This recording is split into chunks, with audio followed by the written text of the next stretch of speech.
In the summer of 2026, something quietly ended. Not a war, not a treaty signing, not a single dramatic headline, but an era. For 80 years, the world had organized itself around a single center of gravity. Washington's currency, Washington's fleets, Washington's rules. Now, in boardrooms in Shenzhen, in ministries in Brussels, in ports along a thawing Arctic coastline, a different question was being asked out loud for the first time. What happens when there is no longer one center at all? This is the story of a year historians may come to call the hinge. The year of bipolar Cold War memory gave way to something stranger, a world of many centers, many currencies, many claims to the future. It is a story of factories that never stopped growing, of a dollar that started to wobble, of ice that melted into shipping lanes, and of two leaders who sat across a table in Beijing and, by most accounts, agreed on almost nothing, and yet changed everything simply by admitting neither could ignore the other anymore. It is not a story with villains. It is a story of gravity, economic, technological, and psychological, shifting beneath the feet of a species that built its entire post-war order on the assumption that one country would always be indispensable. That assumption is now being tested. What replaces it is still being written. This is where we begin. For most of living memory, the architecture of global power looked deceptively simple.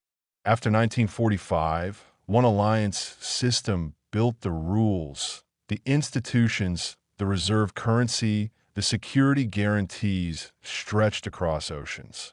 After 1991, when the only rival system collapsed under its own weight, that architecture seemed less like one option among several and more like the permanent shape of the modern world.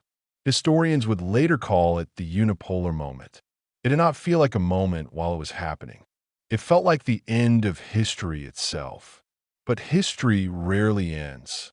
It waits.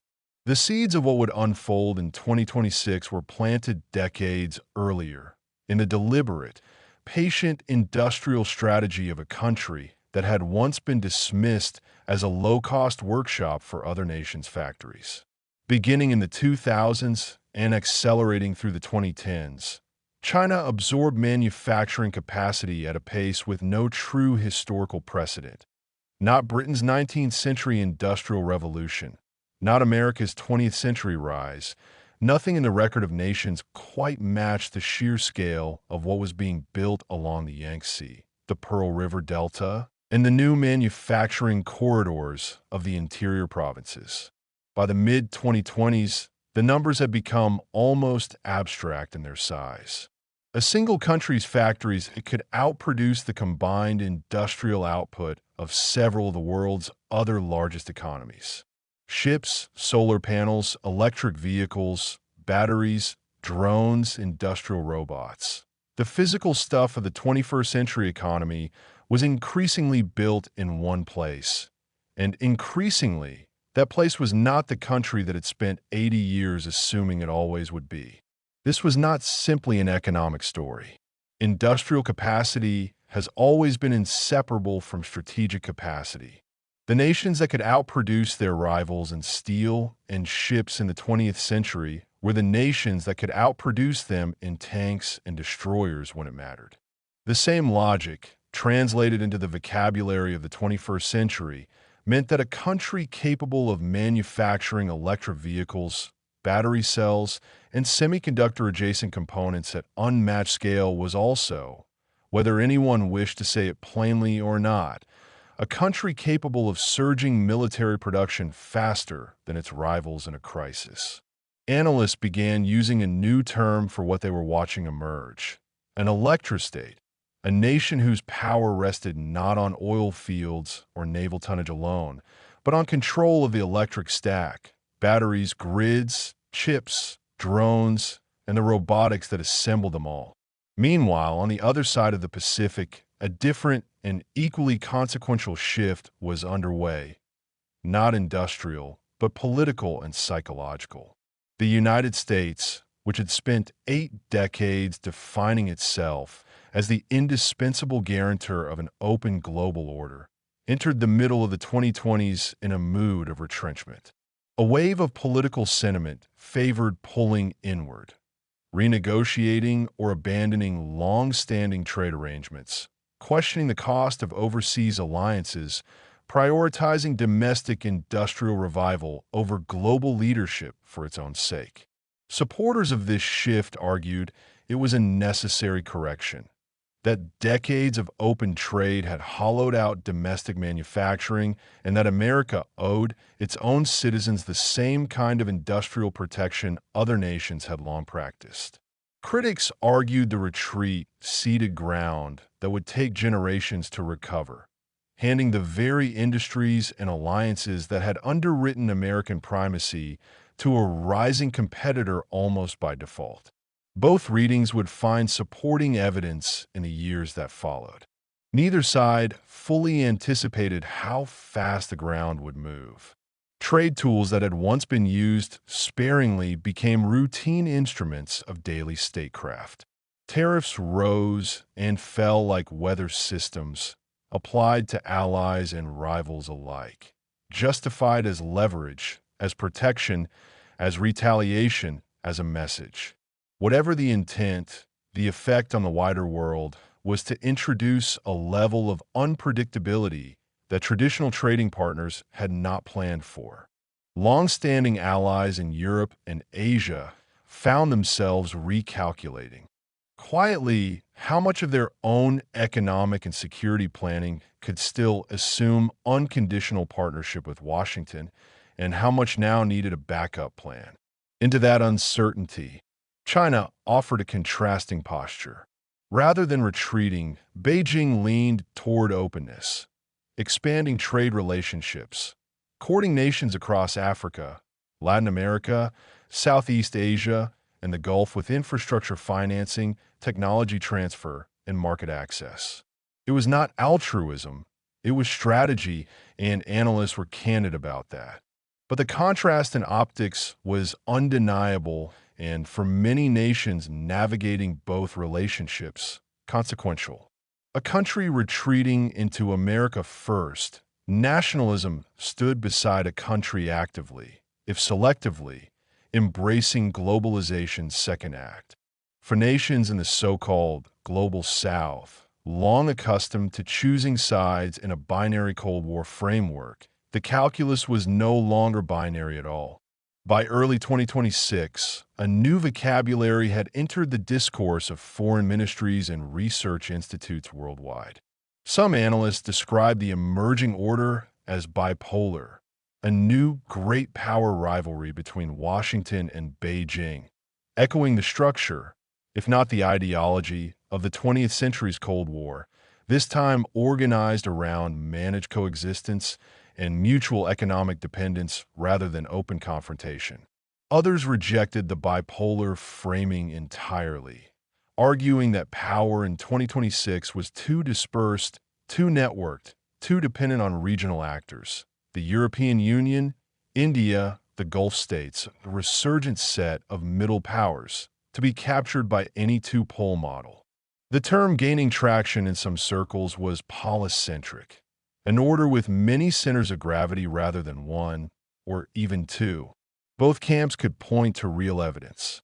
Both readings remain contested among the scholars and strategists who study these things for a living, and this documentary does not claim to resolve that disagreement, only to lay out what happened and let the tension stand.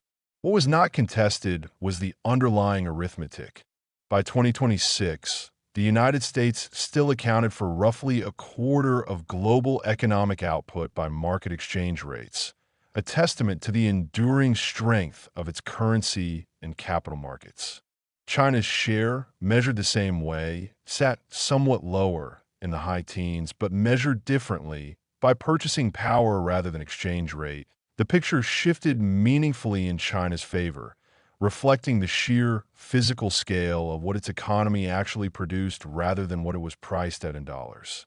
The European Union, often overlooked in a narrative fixated on Washington and Beijing, held a share of global output not far behind China's, a reminder that the emerging order had more genuine centers of gravity than the headlines often implied. And yet, for all the shifting industrial arithmetic, one instrument of power had not moved nearly as much as some had predicted.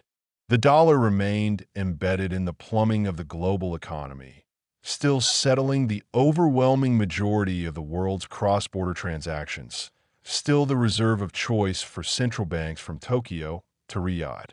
This was the paradox analysts kept returning to: a nation whose manufacturing dominance was undeniable, and a currency system whose dominance was, for now, nearly as undeniable, existing side by side, neither fully displacing the other.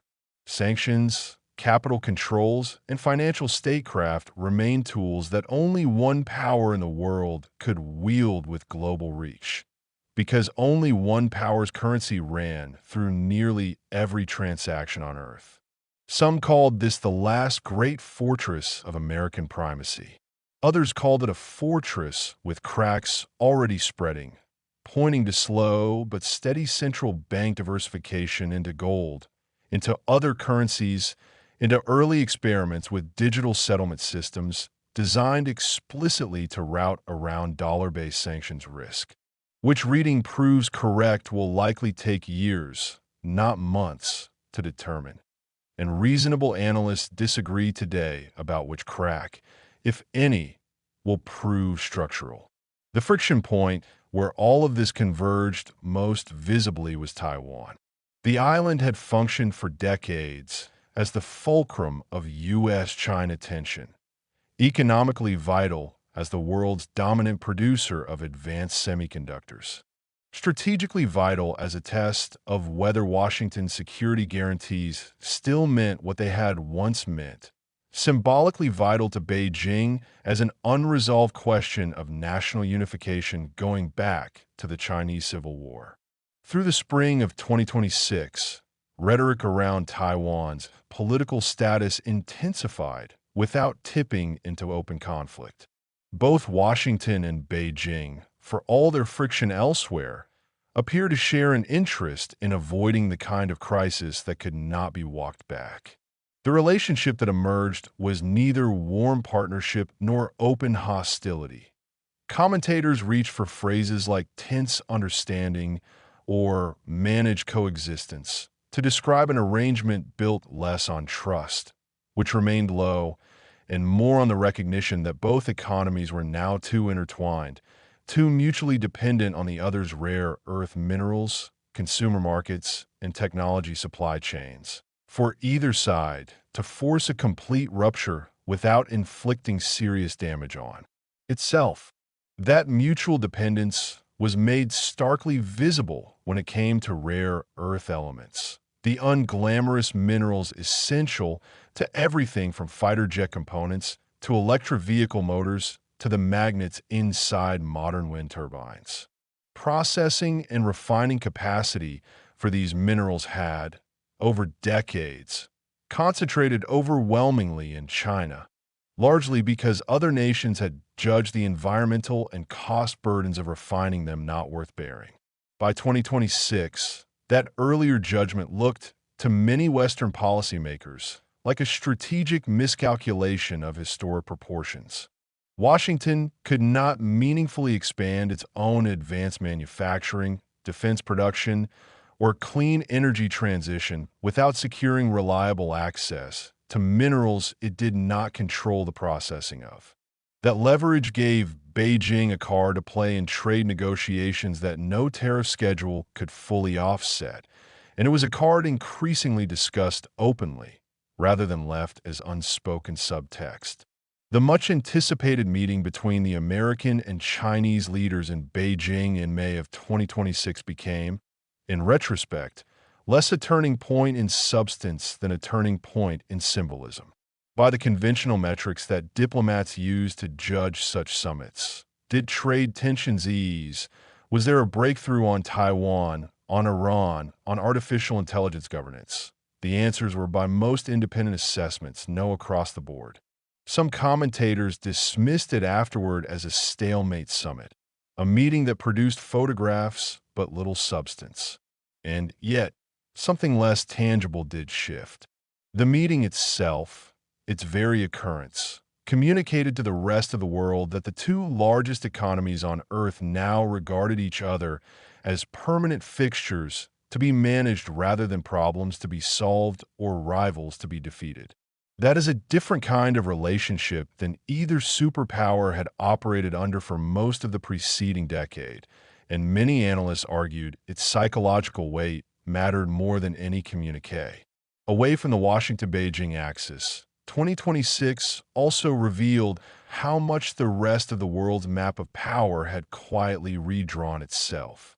The Arctic, once a frozen periphery of geopolitical irrelevance, became an active theater as melting ice opened shipping routes that shortened the distance between Russian and Chinese ports in North America by weeks compared to traditional routes through the Suez or Panama Canals. Resource competition intensified accordingly, drawing in Arctic Council members and non-Arctic powers alike, each recalculating the strategic value of a region that had been, within a single human generation, transformed from impassable ice into a contested corridor. The Middle East, meanwhile, continued to defy any single narrative of stability or resolution. Political uncertainty inside Iran deepened through a combination of domestic economic pressure, internal protest movements, and external pressure from regional and international actors, leading some analysts to speculate that 2026 could prove to be a year of significant, even historic, internal political transition for the country. Though the shape and outcome of any such transition remained genuinely uncertain even to close observers. And this documentary makes no claim about what, if anything, has since been resolved. Europe occupied its own uneasy position in this shifting order. Economically substantial, technologically capable in certain sectors, but strategically dependent in ways that had become newly uncomfortable. European leaders faced a genuine dilemma.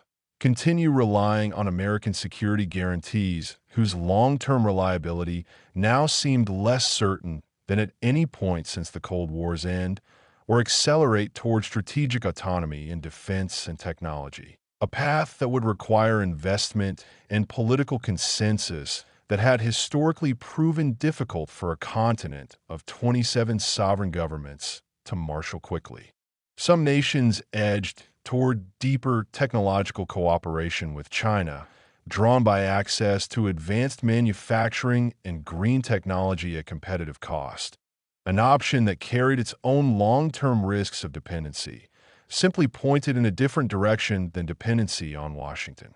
Beneath all of these developments ran a quieter, structural story, the transformation of what power itself was made of. In earlier centuries, national power had been measured largely in territory, population, and army size. In the 20th century, it had been measured in industrial output, nuclear arsenals, and alliance networks. By 2026, a new set of metrics had become equally, perhaps more, decisive. Control over energy grids and the technologies that ran on them, ownership of the data infrastructure that increasingly underpinned economic activity, dominance in the semiconductor supply chains that made modern computation possible, and leadership in artificial intelligence systems whose military and economic applications were still being discovered in real time. Whichever power or block of powers established durable leadership across this new matrix of capabilities stood to gain influence not just over trade flows, but over the technical standards, data governance rules, and digital currencies that would shape the next several decades of the global economy.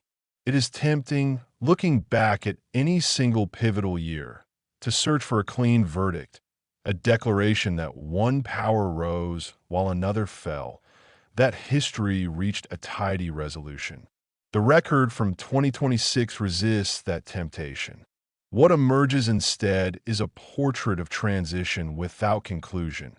An American economy, still enormous, still anchored by an unmatched currency and capital market, still home to the world's most valuable technology companies, yet politically uncertain about how much of its traditional global role it still wished to play.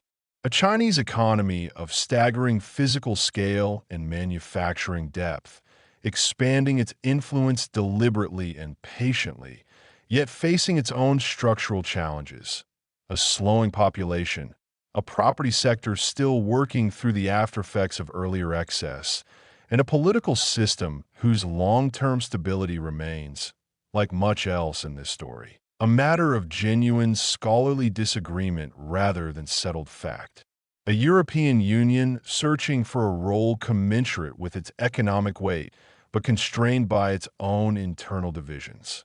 And a wider set of middle powers, India, the Gulf states, Indonesia, Brazil, and others, increasingly unwilling to be treated as junior partners in someone else's rivalry, and increasingly capable of extracting concessions from both major powers by playing them against one another.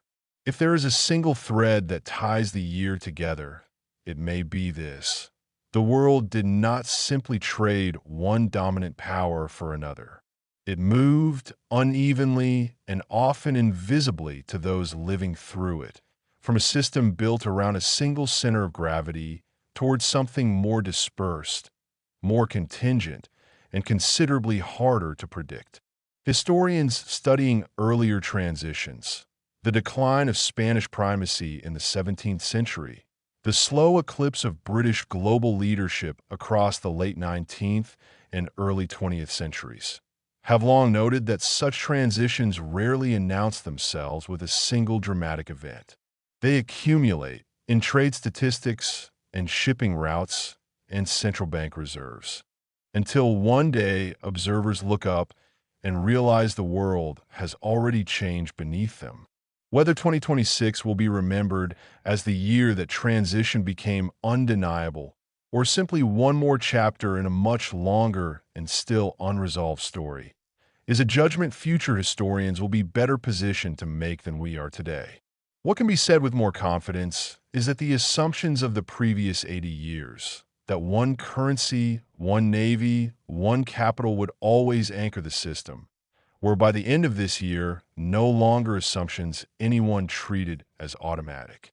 That, more than any single summit or tariff schedule, may prove to be 2020 SAX's most enduring legacy.